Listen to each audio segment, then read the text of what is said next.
Watchmen on the wall.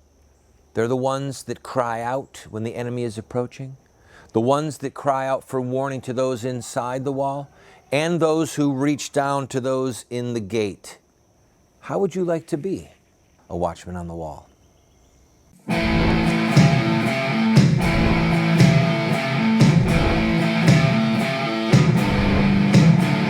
Those who forsake the law praise the wicked. Those who uphold the law resist them. Welcome to the Voice of Resistance. Here's your host, Randall Terri. Sometimes experience is a great teacher, and sometimes the experiences of others can also help instruct us and inform us. I want to spend today's program talking to you about running for office. But before I do, I want to give you this one little backdrop. There are some people Christian people, who really think that politics is of the devil or that this is the devil's world and we should just leave it all alone. We've discussed that on other programs, and they're fundamentally wrong. But I want to zoom in on one issue, and that is the judiciary. The judiciary in this country have done more to destroy the moral fabric and undermine Christian ethics in the public square and in law and in public policy than any branch of our government. If you consider the two critical moral issues of our day, the murder of unborn children and the militant homosexual movement that is now making incredible strides in so-called same-gender marriage, you have to recognize that this is not a history of the legislative process. This is a history of judicial tyranny. Judges from the bench making rulings, sweeping away decades, hundreds of years, centuries of law, creating law out of thin air, spitting in the face of God.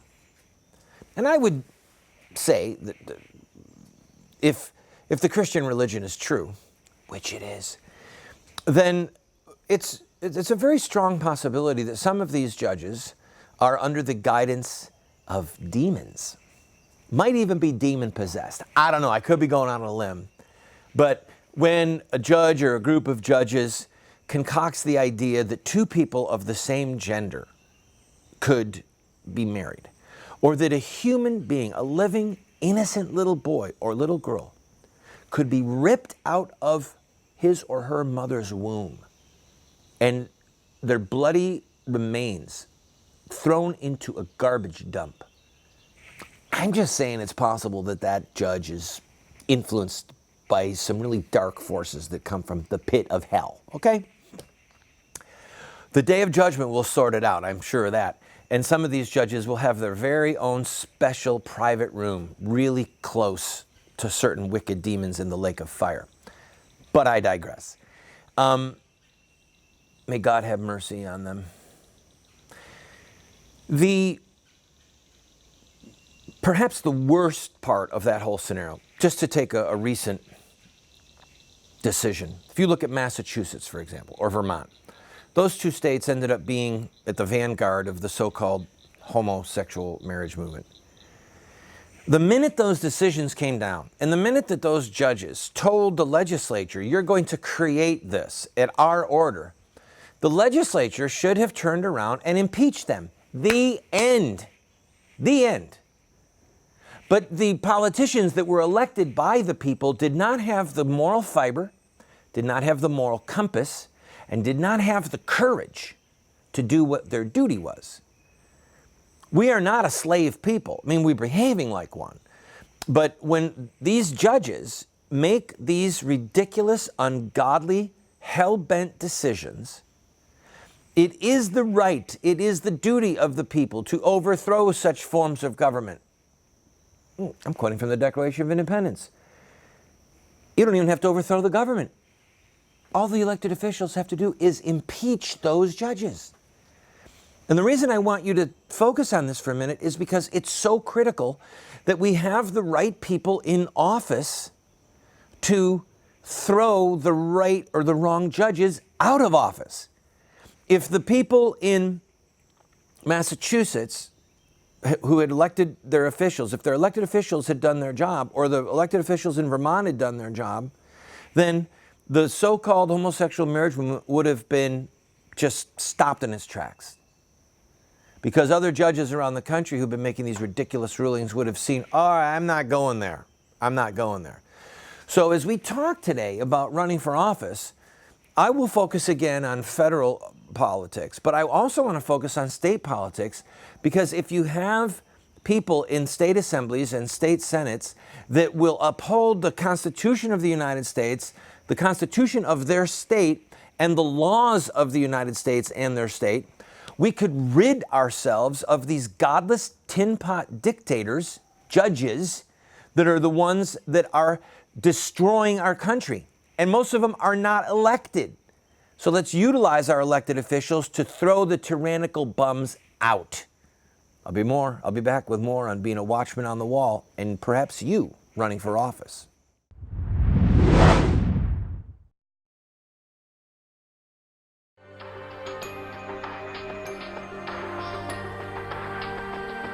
You have two choices. I mean, you can try to raise your children by design, or you will raise them by default.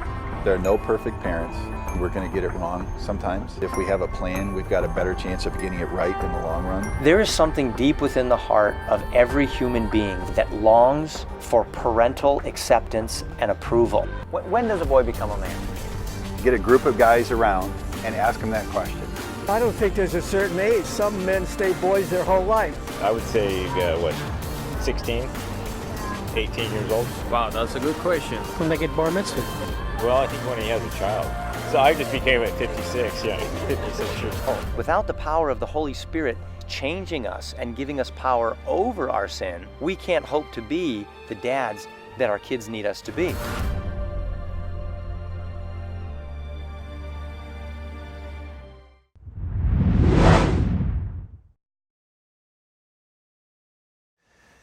You can make a difference. There's an inane phrase. How about this?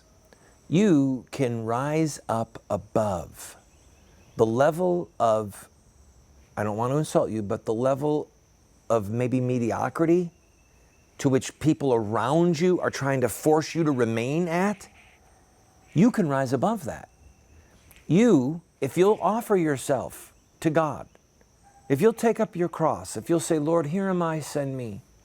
If you'll offer yourself to the Lord to be His hands, His feet, His mouthpiece, His watchman on the wall, you can rise above the stagnant pool of mediocrity that surrounds so much of the Christian community, that is so much of the Christian community. And one of the ways that you can do that and have a fantastic impact in time and in eternity is to be a watchman on the wall in the political arena by running for office. And I want to use the remainder of this program to tell you some stories about various campaigns that I ran in so that you could consider running yourself.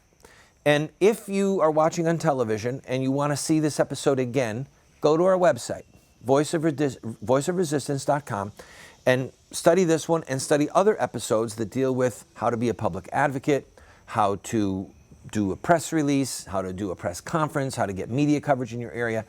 And you can see how, if your heart is willing, if your spirit is stout, if you're willing to set your face like flint, that you can be a watchman on the wall, and the message of truth that comes from our Creator can be heard through your lips by you running for office. Now, I've run for office 5 times. In 1992, I ran for the U.S. House of Representatives. In that race, I ran as a right-to-life candidate. It was a third party, a minor party in the state of New York. And I did not spend any money. I did not raise any money. I did not run any television ads. But the Right to Life Party of the state of New York said, would you please just let us put your name on the ballot so that we can have the right to life issue at least be in front of the voters? I said yes. I did 1 newspaper interview with, if I'm not mistaken, a Syracuse newspaper, and I did 1 television debate also with a TV station in Syracuse, New York. So again, And by the way, I got 6% of the vote. Okay, in the general election for the U.S. House of Representatives, I got 6% of the vote. I spent no money. I did not go to any meetings. I simply did one TV interview, a live debate, and I did one newspaper interview, and perhaps one radio interview. All right? That's what I did. Now, at that point, in 1992, I was already an internationally known pro-life leader. I had already been in newspapers all over America, on Oprah Winfrey twice, on Donahue once. So I you know, on 60 Minutes, on all of these different TV shows. And I knew that the pro-life message had to get out, and I was simply willing to loan my name and my time. So you might be in a community where there's third party, or minor party as they're called, where there's the Conservative Party, the Libertarian Party, any number of parties, where you are offered an opportunity to run. Well, maybe it's worth it. If it's not going to cost you a lot of time and money and you're willing to have your name be out there, there's value in it. And if you do 2 or 3 TV or radio interviews, well, then instead of, you know, your name just being on a ballot, you get to speak to 10,000 people or 50,000 people, depending on what media venue is covering it. All right, so that was my first race. Then I ran again in 1998 for the U.S. House of Representatives, and that time I ran to win. So I was in a primary, and then I ran in the general election. In the primary, we had it in that particular year, it was the 5th most expensive primary race in the country. I'm going to take a break, but when I come back, I want to tell you about the ad hoc committee, the club, if you will, that joined forces to break my back. And this will give you an idea of the other side of over here. If you just want to put your name on it, it won't cost you much. If you want to go over here and put your name on there and really fight to win, you have to be prepared to get the snot beat out of you. I'll tell you about it when I come back.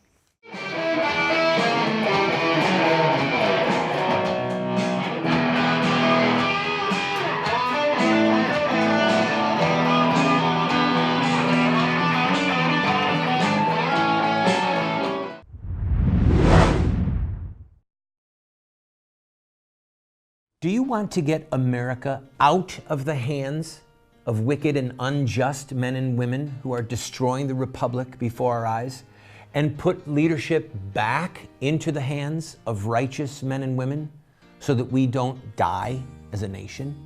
Well, you're talking about social revolution, and there are rules in social revolution.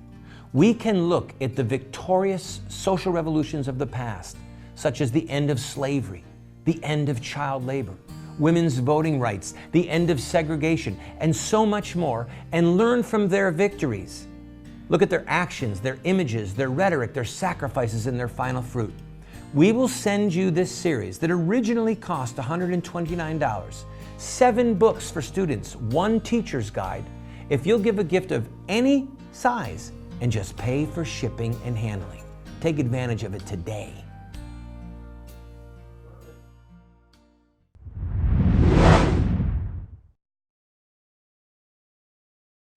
In 1998, I ran for the U.S. House of Representatives, and I ran in a primarily Democrat district, and there was not much chance that I was going to win, but I was going to give it my best. And I ran in a primary against a man named Bud Walker. I ran in the general against the incumbent named Maurice Hinchey. Well, the Republican Party evidently did not take kindly to people who really believe in pro-life running for office. And I raised over $1 million in that race. I had a staff of nearly 50 people, if you include the phone bank. And we were climbing in the polls. We were doing really well, and I was ahead of my Republican primary challenger. And I had a lot of money, and he didn't have much money. So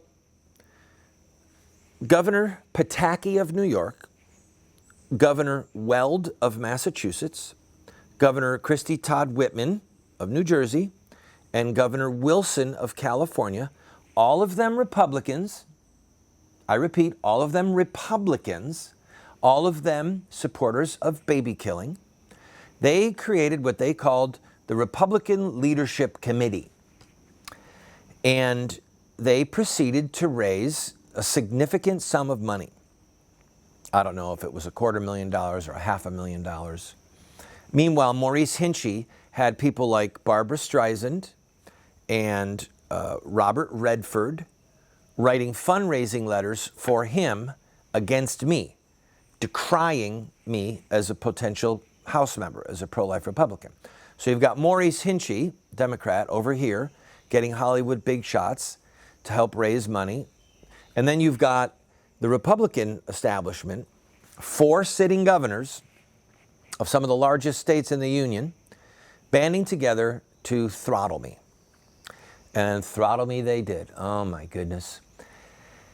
They sent out, for example, a mailing piece. Now that went to every single voter in the district that could vote in the primary.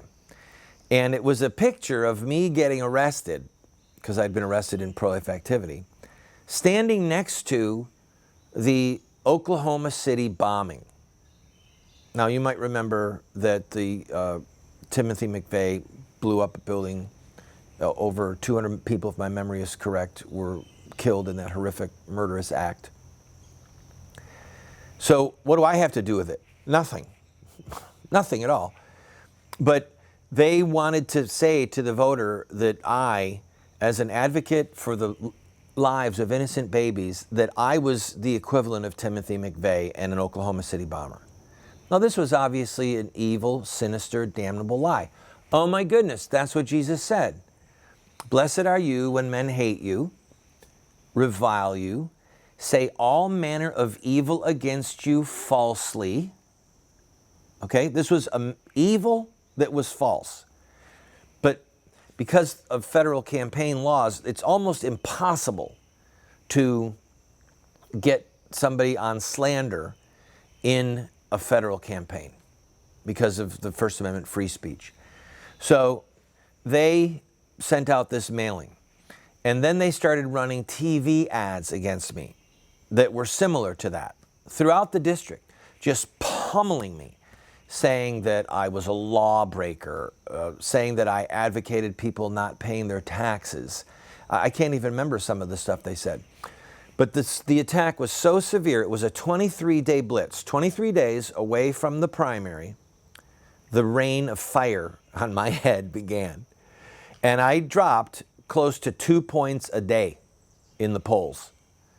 It was unbelievable. I went from being ahead, double digits ahead in the primary, to losing the primary on election day, something like 60-40 or 61-39. Mind you, these were Republicans, establishment Republicans who raised money from Republicans to break the back of a fellow Republican because they would rather have a baby-killing Maurice Hinchey in office than have a true pro-life, right-to-lifer in office as a Republican. And it was a bitter pill. It was tough. Now, I give you these 2 illustrations because on the one hand, you could put your name out there and not spend much time and effort and still be a voice. You could try with all your heart to win, and you might win, but you also might find yourself getting throttled. I tell you these stories just so that you can count the cost. I'll be right back and tell you about 3 more races that I had.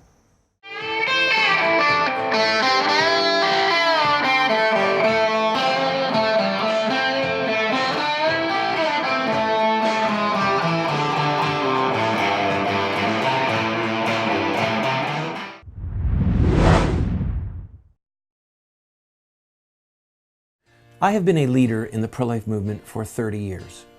And sadly, we have not prevailed in our goal to make it a criminal act to kill an unborn baby. There's reasons why we have failed. I wrote this book, A Humble Plea, to Catholic bishops, to evangelical clergy, and to lay people, explaining where we went wrong and what we have to do to prevail. We've made this available as a PDF online for free. I encourage you to go and download your own copy. We have put together what we call an online university for you. Now that's a highfalutin way of saying that we have a pretty significant library of material, books, tapes, videos that are there for you for free. Why are we doing this? Because America is desperate for new leaders, and because this material could help you to become the leader that you and God want you to be. Check it out and enjoy it.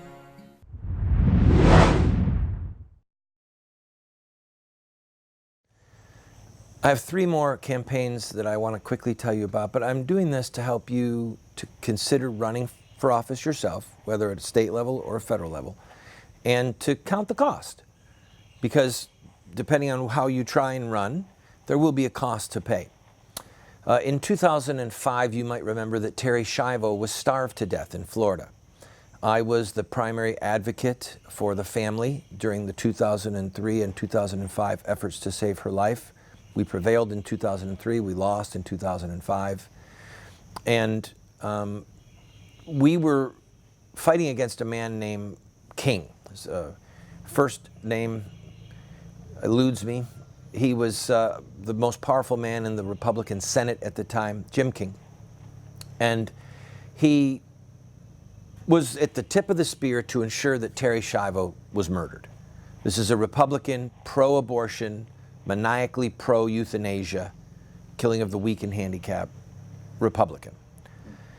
And so when she was finally murdered in 2005, I vowed that I was going to run against him in 2006 in the Republican primary.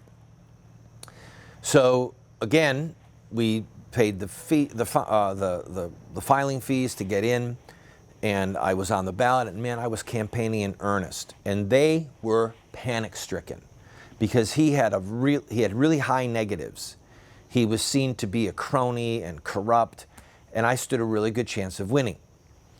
And once again, the Republican establishment, this time spearheaded by trial lawyers, they raised, I don't know how much, they might have spent $1 million. They raised so much money for him throughout the state of Florida and perhaps around the nation to just punish me. They were dropping mailing after mailing after mailing in the various households. They coerced Governor Jeb Bush to do a press conference with Jim King to endorse him. They made an ad for television where they hired an actor who looked like me being drugged away by police, and it said, "Tell Randall Terri, not now, not ever." And unfortunately, I lost that primary. It was a bitter defeat, but I stood, and I was a watchman on the wall, and we got enormous media coverage throughout Florida and at points around the nation for the cause of pro-life, for babies, and for innocent victims such as Terri Schiavo who are in danger of euthanasia. But again, it was bad guys within the Republican Party that came after me. That scenario is still going on today with people like Karl Rove at the tip of the spear who want to shut down the pro-life movement and shut down the Tea Party, for example. I'm telling you this just so you can be ready. And then, as we run out of time here, in 2012, I ran for the presidency in Democratic primaries against Obama. Then I ran as an independent in the general for president.